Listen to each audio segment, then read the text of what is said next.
The clock on the dashboard showed 2:15 in the morning. Rajesh sat in his old taxi outside the city hospital, rubbing his tired eyes. His back ached from sitting in the same position for 12 hours straight. The night had been terrible for business. He'd only made 3 trips so far, and the money wasn't even enough to fill up the tank. He looked at the small notebook he kept tucked beside his seat. The numbers didn't lie. His daughter Priya's college fees were due in just 3 days. He was still short by 5,000 rupees. 5,000 rupees that might as well have been 5 lakhs the way things were going.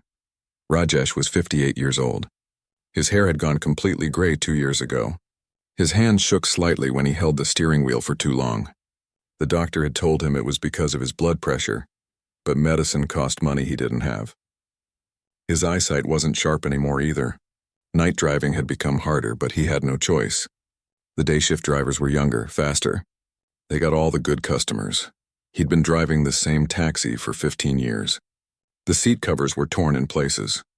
The air conditioning had stopped working 3 summers ago. But it was his taxi, paid for with years of hard work and loans he was still repaying. Every scratch on that car had a story. Every dent reminded him of a day when he'd worked from sunrise to midnight just to put food on the table. His wife had packed him dinner, but he'd barely touched it. The worry about Priya's fees sat heavy in his stomach. She was such a bright girl, always top of her class. When she'd gotten admission to the engineering college, he'd cried tears of joy.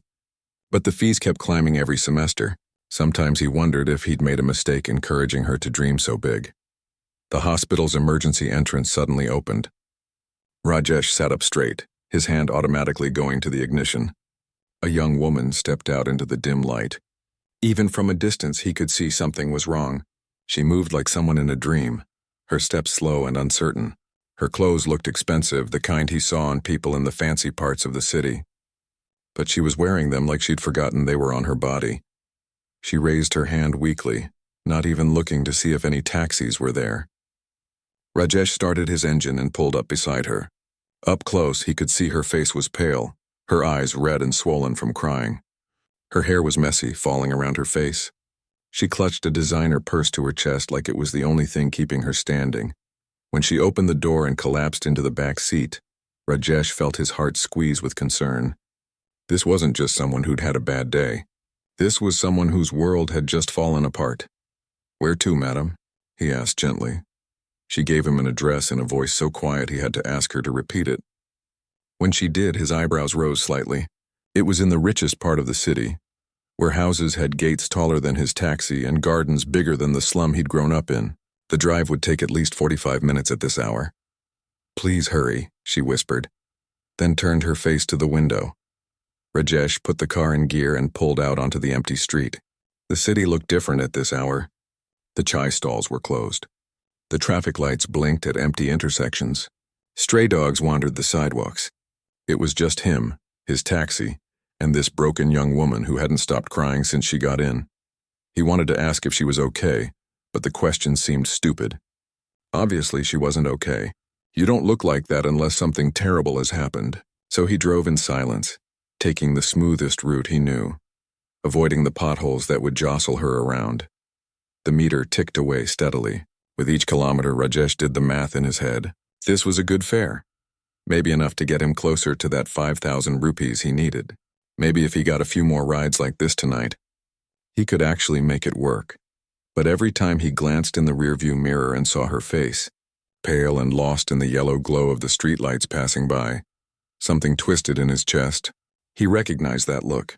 He'd seen it on his own face in the mirror the day his father died, the day his mother died. That look of being completely alone in the world even though you're surrounded by people. 20 minutes passed. The woman had stopped crying, but only because she seemed too exhausted even for tears. She just stared out the window at the dark city rolling past. Rajesh turned on the radio softly, then turned it off again. Some silences weren't meant to be filled with music. They were getting closer to the wealthy neighborhood now. The roads became smoother. The streetlights brighter. The houses started looking more like palaces than homes. Rajesh's old taxi felt out of place here like a beggar at a wedding. That's when he heard her speak again, her voice cracking with fresh tears. What she said next would change everything. Not just that night, but his entire life. Though Rajesh didn't know it yet, The meter ticking away on his dashboard was counting down to a moment that would test everything he believed about kindness, about doing the right thing, and about what really matters when someone's world is falling apart. "I can't pay you." The words came out barely above a whisper, but they hit Rajesh like a punch to the stomach. His foot almost slipped off the accelerator. He glanced in the rearview mirror, thinking maybe he'd heard wrong. The young woman was sitting forward now, her expensive purse open on her lap. She was frantically searching through it, pulling out tissues, a dead phone, some papers. Her hands were shaking so badly that things kept falling onto the seat. "I don't have my wallet," she continued, her voice rising with panic. "I must have left it at the hospital. I've been there for 3 days straight. My phone died yesterday and I just—" Her voice broke completely. Rajesh felt his stomach drop. 3 days sitting at the hospital. No wallet, no phone, and he was already halfway to her destination. The meter showed 320 rupees. Not a fortune, but money he desperately needed.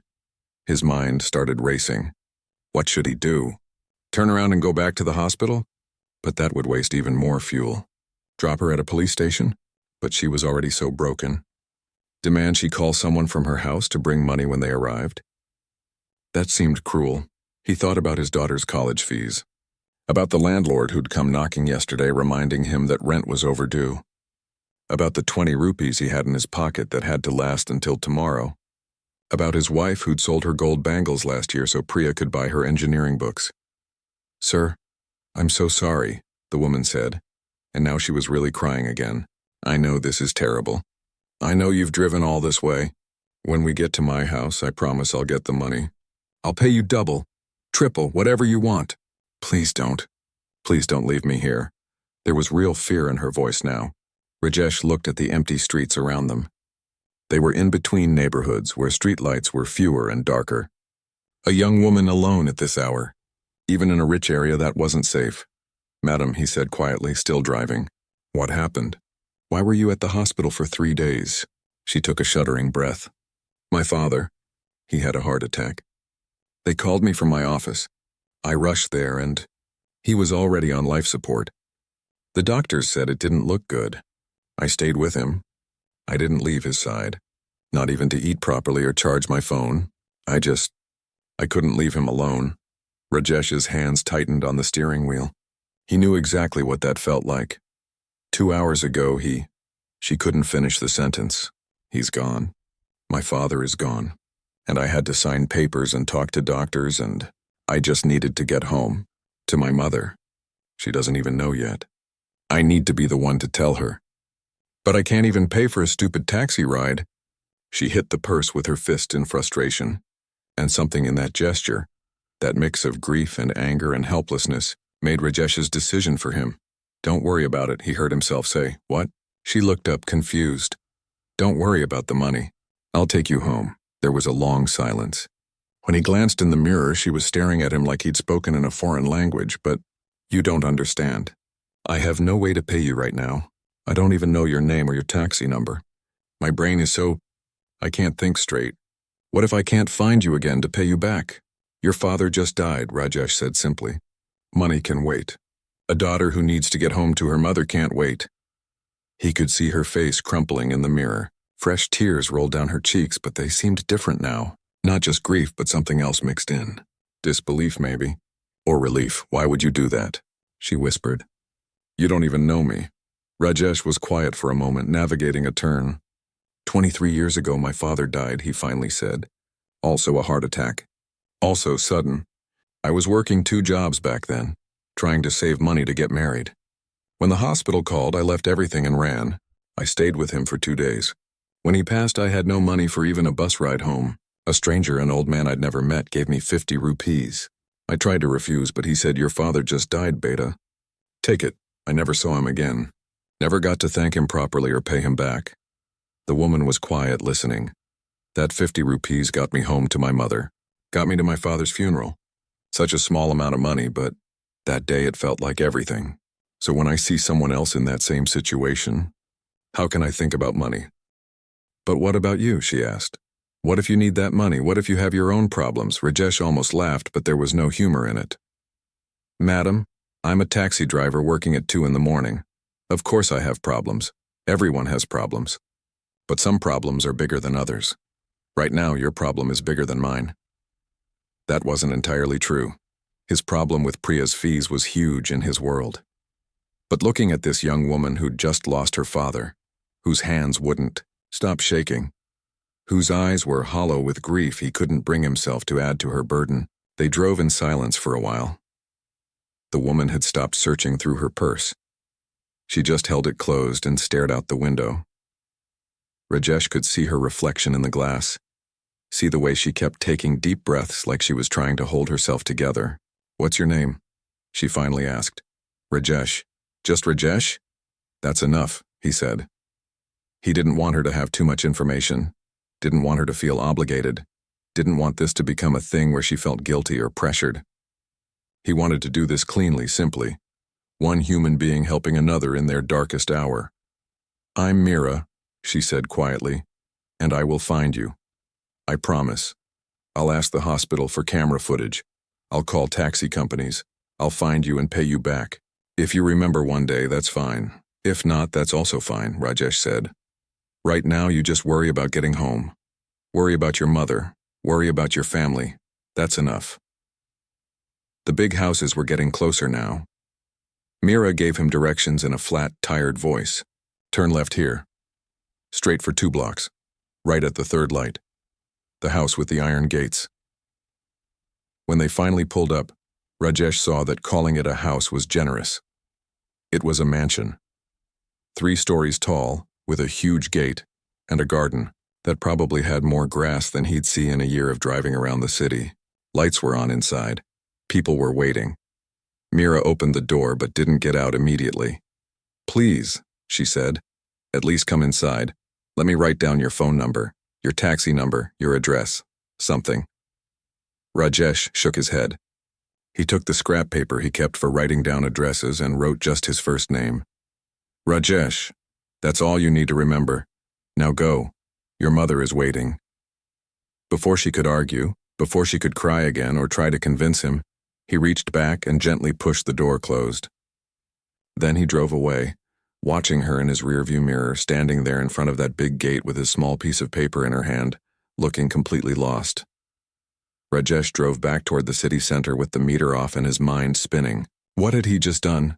He'd just given away a fare worth at least 500 or 600 rupees. Money he desperately needed. Money he couldn't afford to lose. His hands were shaking now, but not from blood pressure. From the weight of his decision. The city streets were still mostly empty. It was past 3 in the morning.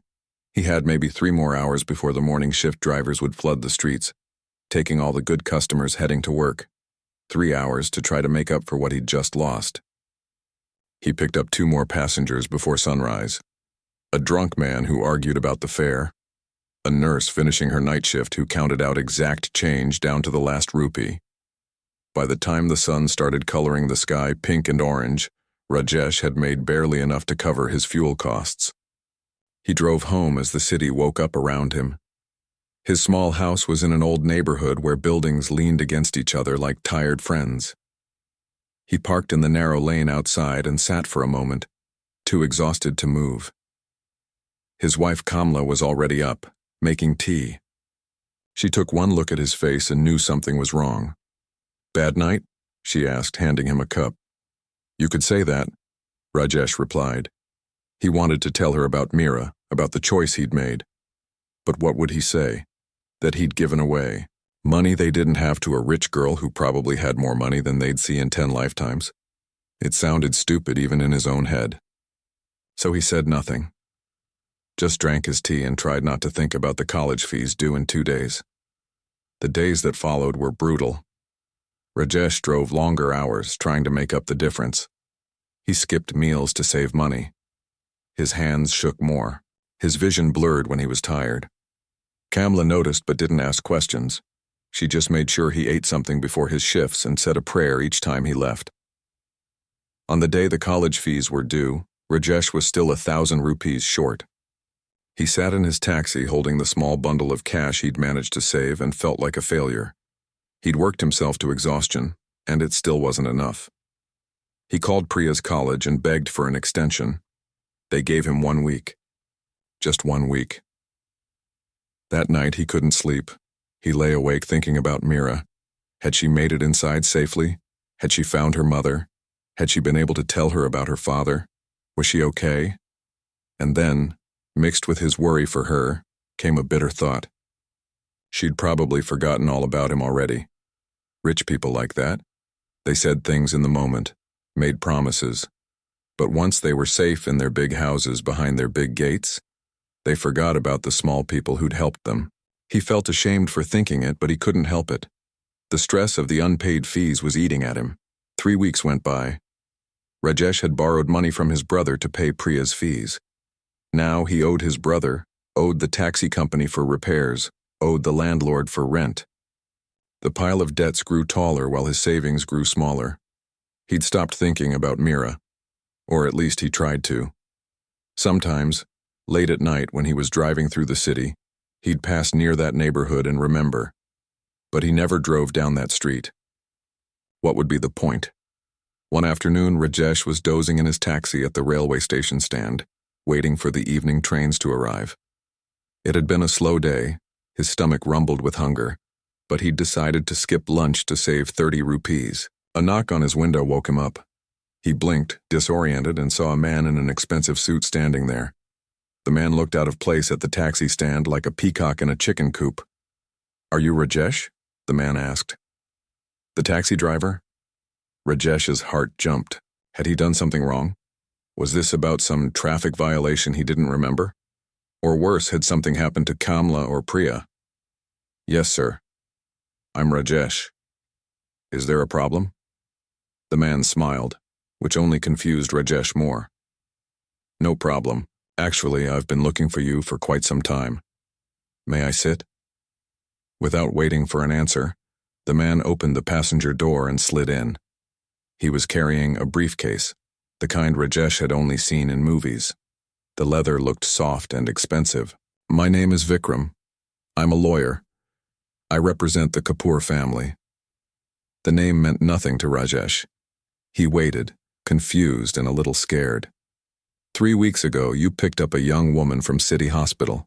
Around 2 in the morning, you drove her home even though she couldn't pay you. Everything clicked into place. "Mira," Rajesh said softly. "Is she okay? Did something happen?" Vikram's smile grew wider. "She's fine. More than fine. But she's been looking for you. She tried the hospital first, checked their security cameras for your taxi number. But the footage was poor quality. She called every taxi company in the city, posted on social media. She even hired a private investigator." Rajesh felt dizzy. Why would she do all that? It was just a taxi ride. "Just a taxi ride?" Vikram repeated, and there was something in his voice Rajesh couldn't quite identify. "Mr. Rajesh, do you know who Mira is? Who her father was?" "No, sir. She was just a passenger, someone who needed help." Vikram opened his briefcase and pulled out some papers. Her father was Ashok Kapoor. He owned Kapoor Industries, one of the largest manufacturing companies in the state. When he died, everything went to Mira. She's now the owner of a company worth hundreds of crores. The numbers were too big for Rajesh to even process. He just stared at the lawyer. "She told me what you did for her that night," Vikram continued. "How you drove her home for free. How you refused to take her number or address. How you gave her a piece of paper with just your first name and drove away. She said it was the only kindness she received in the worst moment of her life." Rajesh felt his throat tighten. "I just did what anyone would do." "That's where you're wrong," Vikram said quietly. "Most people wouldn't.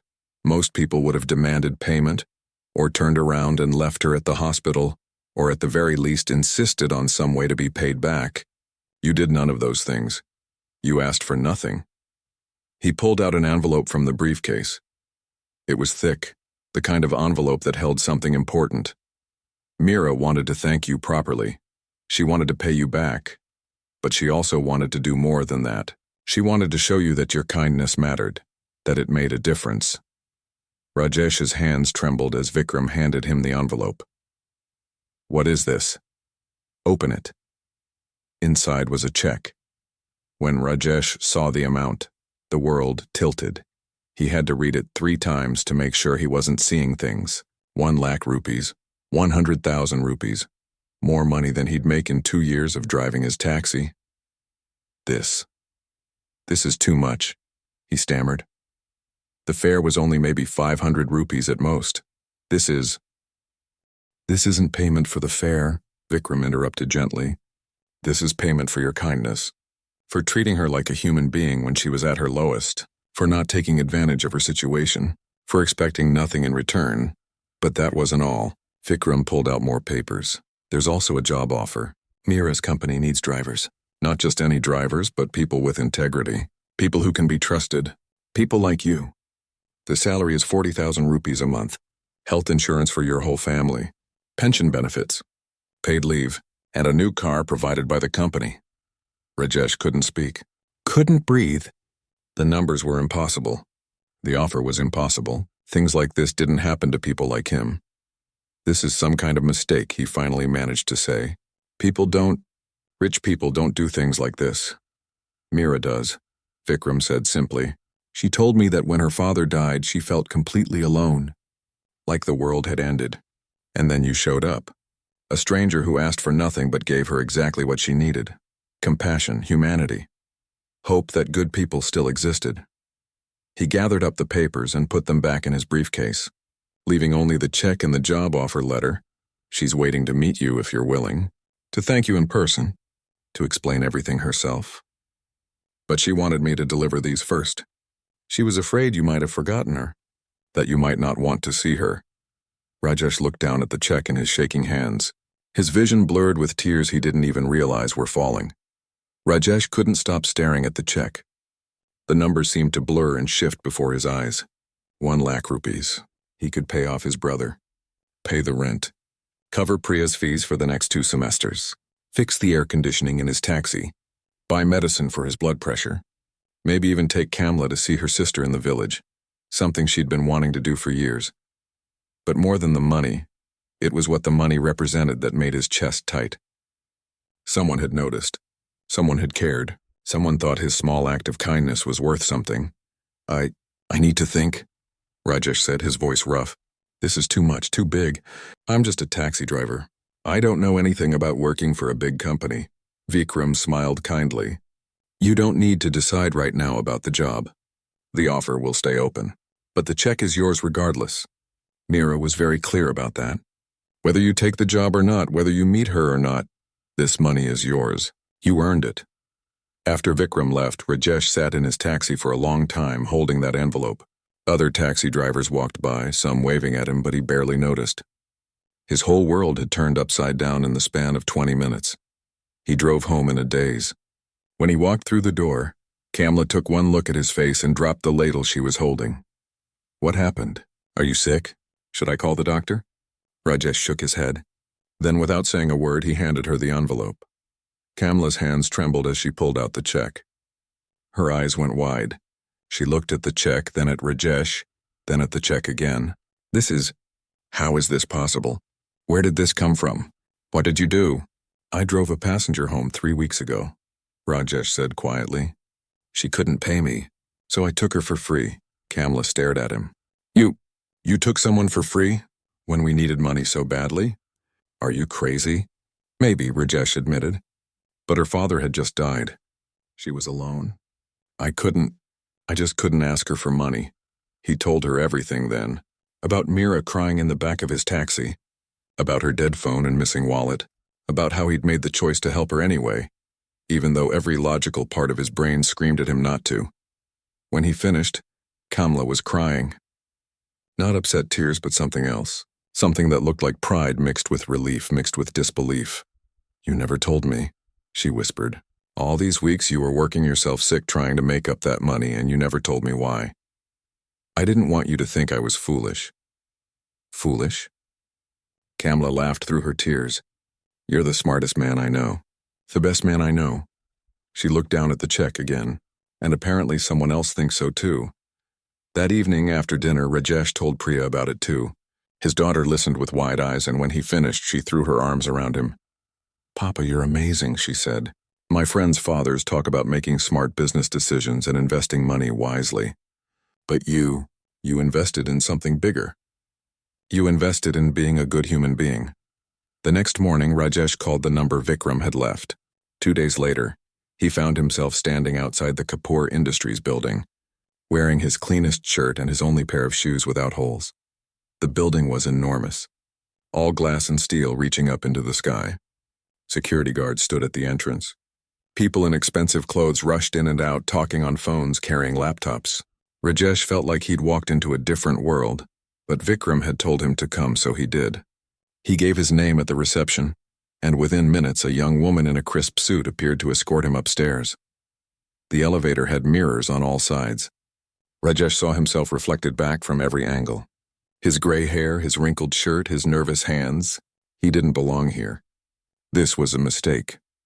But the elevator stopped at the top floor and the doors opened into an office that was bigger than his entire house.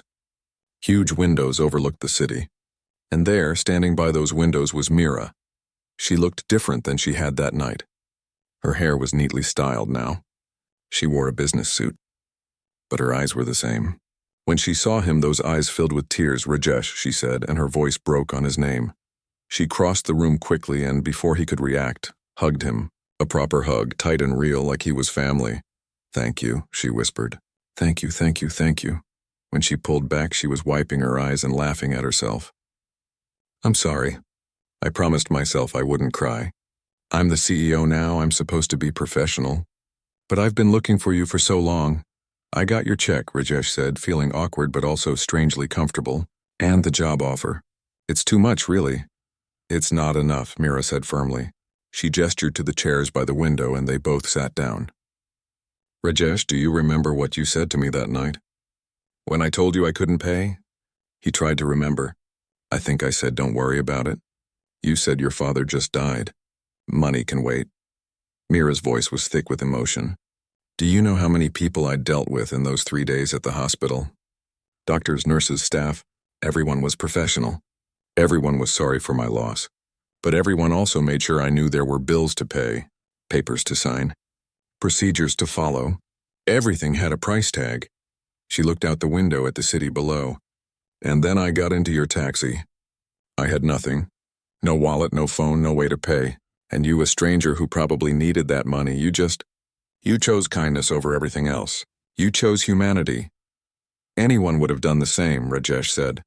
"No," Mira said firmly. "They wouldn't.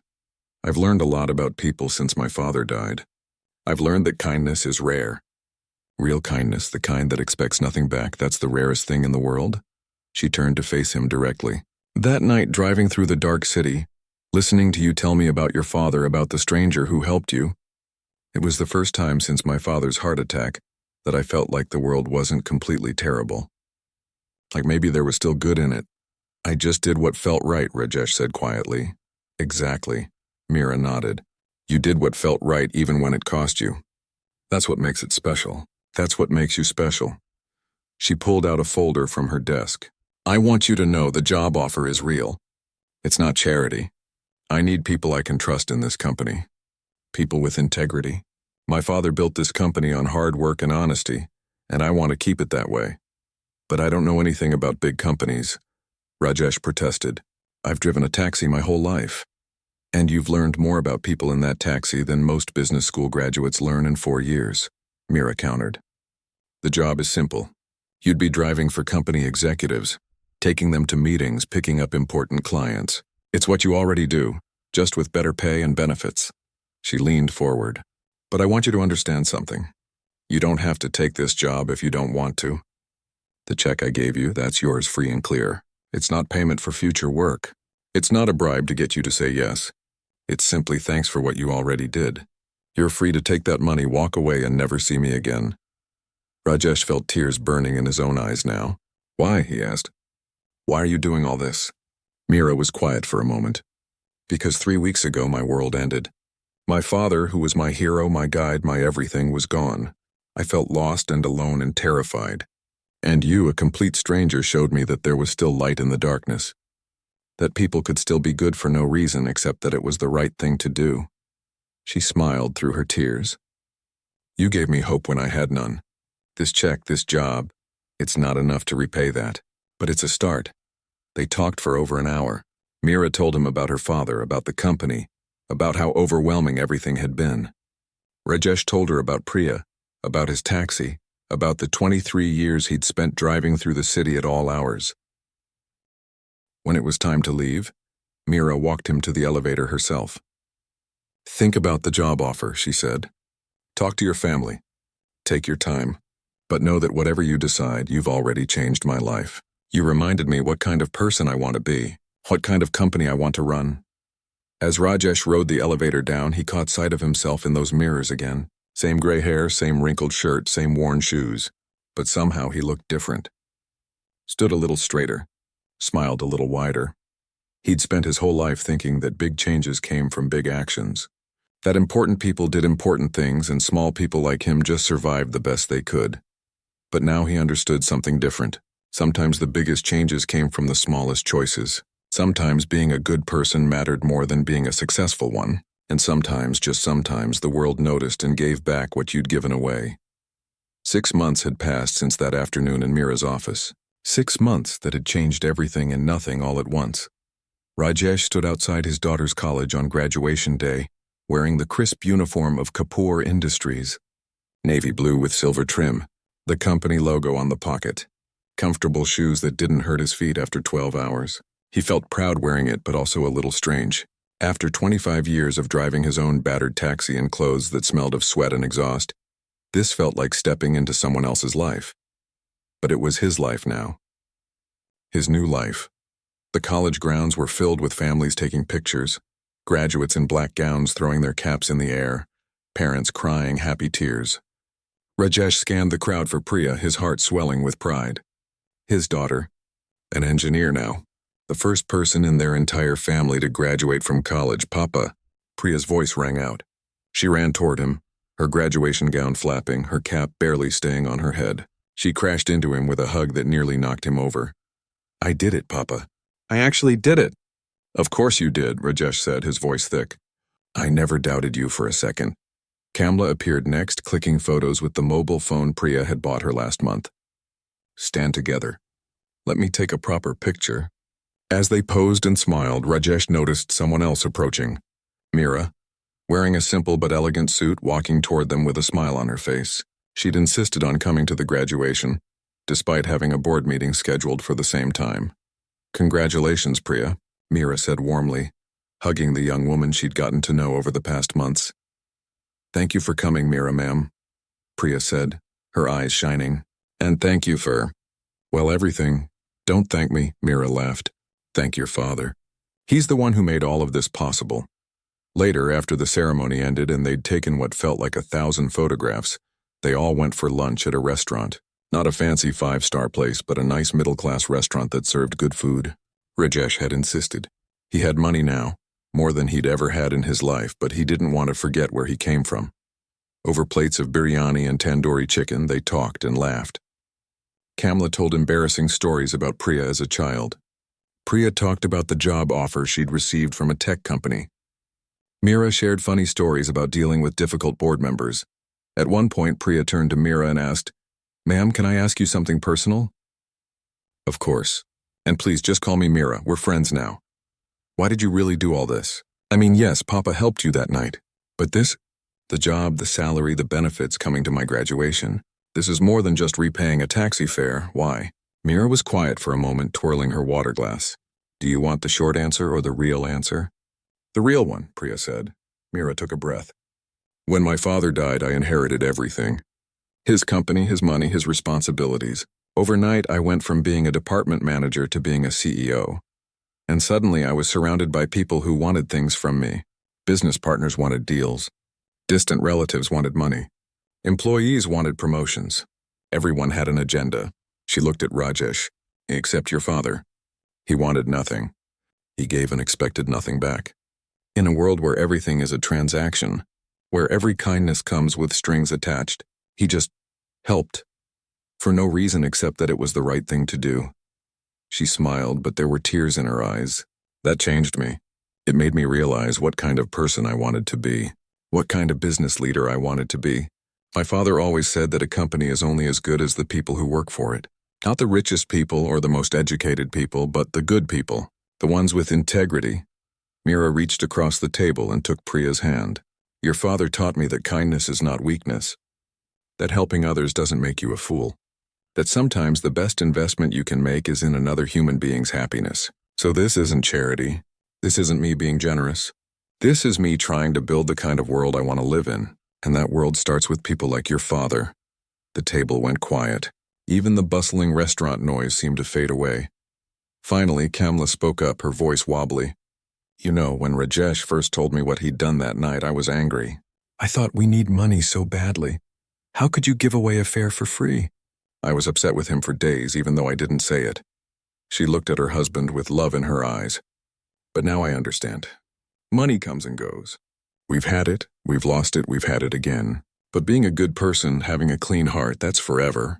That's what I want our daughter to learn from her father. Not how to be rich, but how to be human. Rajesh felt overwhelmed. He'd never been good with words, never knew how to express the big feelings that swirled inside him. But sitting here with his family, with Mira who'd become like another daughter, he felt something settle in his chest, a sense of rightness, of peace. The months that followed were good ones. Rajesh settled into his new job. He drove company executives to meetings, picked up important clients from the airport, ferried visiting dignitaries around the city. The work was easier than taxi driving in many ways. No searching for passengers, no worrying about fuel costs, no rude customers who refused to pay. But sometimes, on his days off, he'd take out his old taxi. He'd kept it, couldn't bring himself to sell it even though he didn't need it anymore. He'd drive around the city, picking up random passengers, taking them wherever they needed to go. Some of his old regular customers recognized him and were confused by his new clothes, his healthier appearance. He'd tell them he got a better job and they'd congratulate him, and everything would feel normal again for a little while. One evening, about 8 months after meeting Mira, Rajesh was driving home from work in the company car when he saw an old man standing by the roadside trying to flag down an auto rickshaw. The evening rush was in full swing, and every rickshaw that passed was either full or unwilling to take him. Rajesh pulled over. Where are you going, uncle? The old man looked surprised that a company car would stop for him. The government hospital. My wife is there. But it's far, all the way across the city. These rickshaw drivers don't want to go that far in traffic. Get in, Rajesh said simply. I'll take you. But I can't pay much. Maybe 100 rupees? Don't worry about it. Get in. As they drove through the crowded streets, the old man told him about his wife's surgery, about how worried he was, about how he'd been at the hospital all day but had to come home for some important documents. His words spilled out in a rush the way words do when you're scared and need someone to listen. Rajesh listened. He didn't offer false comfort or empty reassurances. He just listened and drove carefully, taking the smoothest route he knew, avoiding the worst of the potholes and traffic. When they reached the hospital, the old man pulled out his worn wallet. Please, brother, at least let me pay you something. Rajesh shook his head. Your wife is in surgery. You need that money more than I do. Just go be with her. That's enough. The old man's eyes filled with tears. Why would you do this? You don't even know me. Rajesh smiled, thinking of another night, another passenger, another person in crisis. Someone once did the same for me, uncle. Just passing it forward.